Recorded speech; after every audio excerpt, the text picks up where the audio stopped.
জয় মা ব্রহ্মময়ী সেবাশ্রমে আজ বিশেষ একটি নবগ্রহ যাগ হচ্ছে, তার পূজাই হচ্ছে, আপনারা দর্শন করুন।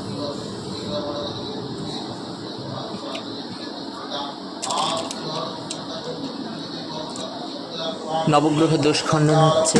এই যে গ্রহরাজ, এনার সম্মুখেই ভক্তের মঙ্গল কামনায়, ভক্তের গ্রহদোষ খণ্ডনের জন্যে গ্রহ পূজা হচ্ছে।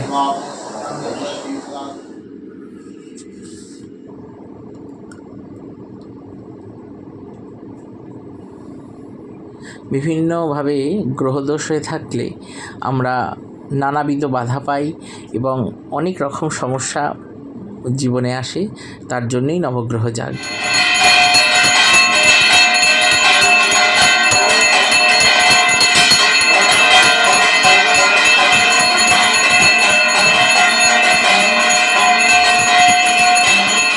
নবগ্রহ যজ্ঞ হচ্ছে, যজ্ঞাহুতি দিচ্ছে ভক্ত তার মনস্কামনা পূরণের জন্যে, তার জীবনের মঙ্গলার্থে, যেন গ্রহদোষ খণ্ডন হয়, সর্বরিষ্ট নাশ হয়, তাই মায়ের কাছে প্রার্থনা করছে এবং গ্রহরাজের সম্মুখে গ্রহরাজের হোম হচ্ছে, নবগ্রহ হোম।